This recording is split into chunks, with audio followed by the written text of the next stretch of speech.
बिस्मिल्लाहिर्रहमानिर्रहीम। अस्सलाम वालेकुम स्टूडेंट्स, कैसे हैं आप लोग। तो एज़ यू नो, जिस तरह एम डी कैट 2026 की रजिस्ट्रेशन आज से स्टार्ट हो चुकी है, तो इस वीडियो में मैं आप लोग को बताऊंगी कि एम डी कैट 2026 की रजिस्ट्रेशन हमने किस तरह करवानी, स्टेप बाय स्टेप करके हर एक प्रोसेस को देखेंगे।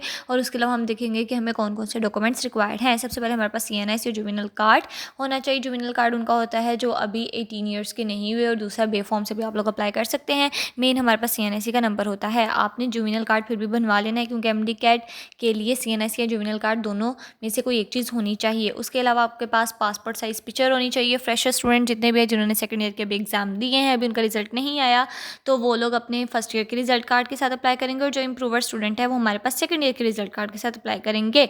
और हमारे पास लास्ट चीज़ जो होनी चाहिए वो है डोमिसाइल। और डोमिसाइल जिन बच्चों का अभी तक बन के नहीं आया हुआ, वो अपनी डोमिसाइल की एप्लीकेशन स्लिप से भी अप्लाई कर सकते हैं। उसके बाद हम लोगों ने PMDC का पोर्टल खोलना है। हमारे सामने ये पेज आ जाएगा। हमने यहाँ CNIC और पासवर्ड अभी नहीं डालना। सबसे पहले हमने यहाँ पे रजिस्ट्रेशन करवानी है। हम रजिस्टर क्लिक करेंगे और हम नेक्स्ट स्लाइड की तरफ जाएंगे। फिर हमारे पास ये वाला पेज खुल जाएगा जिस पर लिखा हुआ है क्रिएट योर अकाउंट। अब हमने अकाउंट बनाना है।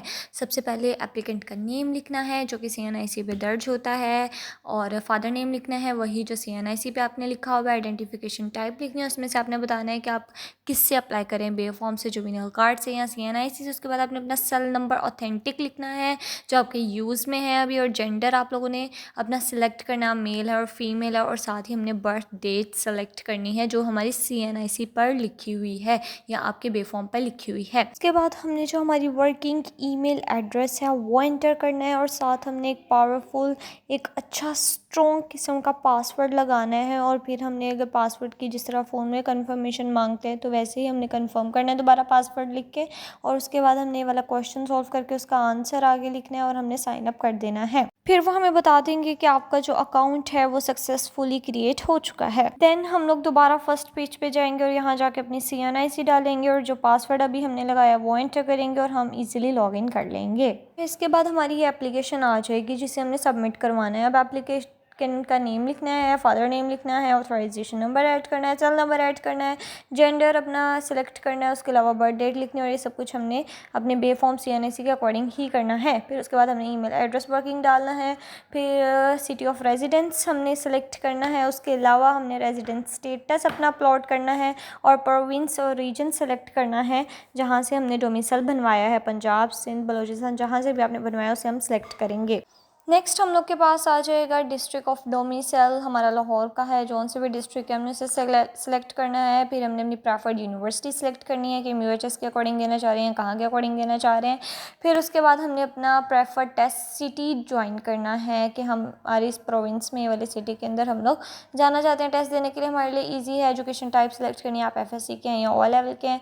उसके अलावा हमने टोटल मार्क्स अपने लगाने हैं, ऑब्टेन मार्क्स अपने अपलोड करने हैं अपने रिसेंट रिजल्ट के अकॉर्डिंग, और मार्क्स की परसेंटेज वो खुद ही बना के दे देंगे। फिर उसके बाद हमारे पास सिलेक्टेड एजुकेशनल बोर्ड आ जाएगा। आप साहिवाल के, आप लाहौर बोर्ड के, जहाँ के भी आपने इसे सिलेक्ट करना है।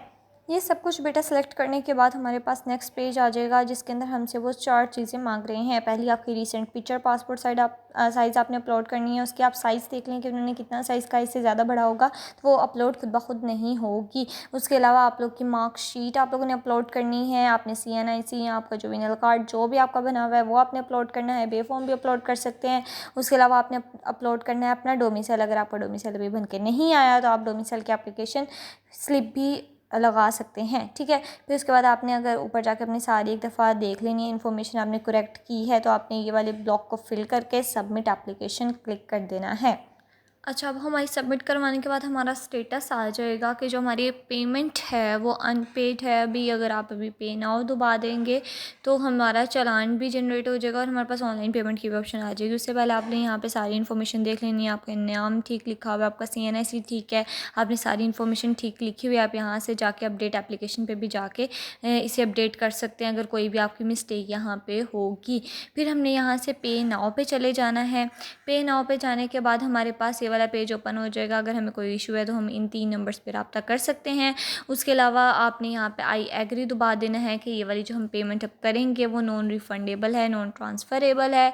यहाँ पे करने के बाद हमारे पास प्रिंट की भी ऑप्शन आ जाएगी और ऑनलाइन पेमेंट की भी ऑप्शन आ जाएगी। अब यहाँ पे हमारे पास ऑनलाइन पेमेंट का भी है और हमारा जो चालान फॉर्म है वो एमसीबी बैंक चालान फॉर्म जनरेट होगा। एमसीबी बैंक में ही हमने इसे जमा करवाना है। हम यहाँ पे अगर आप बैंक चालान निकालेंगे तो उसकी है 9030 रुपीज़ आपकी टोटल होगी फ़ीस, क्योंकि 30 रुपीज़ बैंक के भी हैं। जबकि ऑनलाइन के अंदर आप यहाँ पे देख सकते हैं कि 9015 रुपीज़ है। 15 रुपीज़ इसके ऑनलाइन चार्जेस होंगे, यहाँ पे हम पे करवा देंगे और 48 आवर्स के अंदर तकरीबन हमारा स्टेटस अपडेट हो जाएगा अगर हम चालान करवाते हैं। और अगर हम ऑनलाइन यहाँ पे पेमेंट कर देंगे तो फ़ौरन ही हमारा स्टेटस अपडेट हो जाएगा। अगर फिर भी नहीं होता तो आप उन 3 नंबर्स पर रब्ता कर सकते हैं। इस तरह आप कम्प्लीटली रजिस्टर हो जाएंगे एमडीकैट 2026 के लिए और आप जाके अपना स्टेटस भी चेक कर सकते हैं by adding your CNIC and your password. Students, मैंने आपको इस पूरी वीडियो में बताया कि हमने किस तरह स्टेप बाय स्टेप अपने एमडीकैट 2026 के लिए अप्लाई करना है। अगर आपको मेरी वीडियो अच्छी लगी हो, हेल्पफुल लगी हो तो लाइक करें, कमेंट करें, शेयर करें। अल्लाह हाफिज़।